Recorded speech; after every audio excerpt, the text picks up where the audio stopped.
Hello, it is October 2019 and I am at the Waukegan, Illinois lakefront, Lake Michigan in the background, and I am at the what was known as the Pavilion.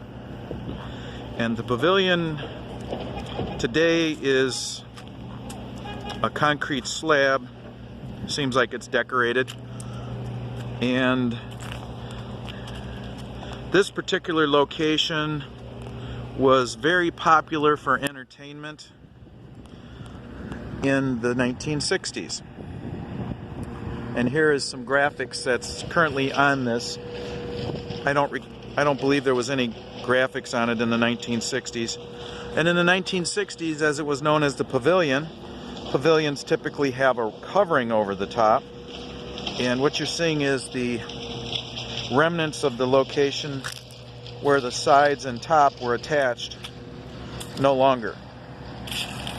And time has taken its toll on what was called the Pavilion. Now it's probably not even known for that, by that term.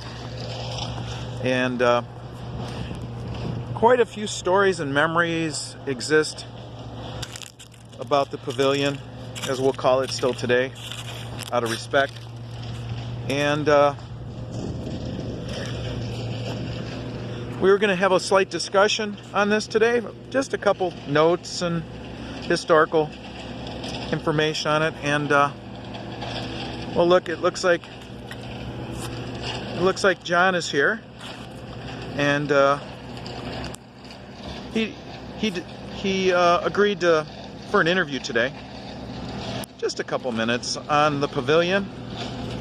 Hi, John. Hey. How you doing? Doing pretty good here, and thanks for making time today. Okay.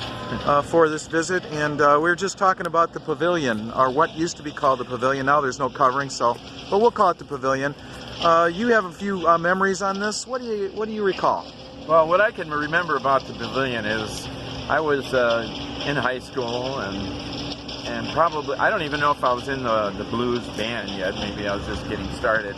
But everybody used to come down here on the weekends. They'd have a band, a live band down here playing a lot of the popular songs, and it used to really get packed in here with people. And what I remember from that time, what really kind of made me remember how cool it really was I saw this band by the name of the X-Men, and Steve Wypich was one of the players in that group, who eventually became the bass player in our band, the Outspoken Blues. Anyway, they used to play the Stones song Satisfaction that had just come out on the radio, and they did a really good job of it. So it was really cool. Everybody really went wild. You know, it was the early days of the Stones and the Beatles and all that stuff, so it was pretty crazy. It was a lot of fun. Okay, and as the Pavilion was, it's part of the rock and roll history of the 1960s in the Waukegan area. Any other noteworthy memories? Well, the Pavilion didn't really look like this necessarily, because there was walls on both sides and one in the back, kind of like at an angle or something, with a roof at an angle on top. So they must have tore that down over the time.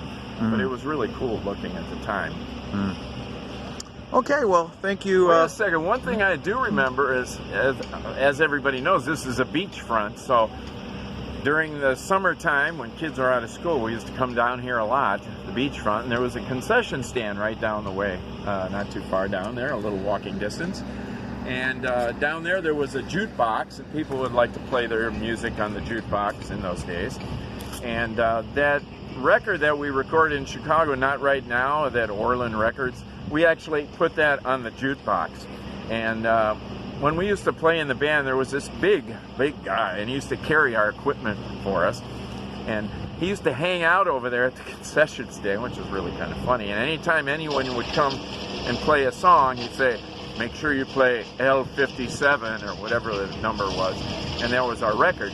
And by the end of the summer, our record was warped by being played so much. That was kind of fun. All right. Well, thank you very much for those comments and memories from Waukegan, Illinois, Lake County, beachfront, Lake Michigan. Thanks, John. Okay.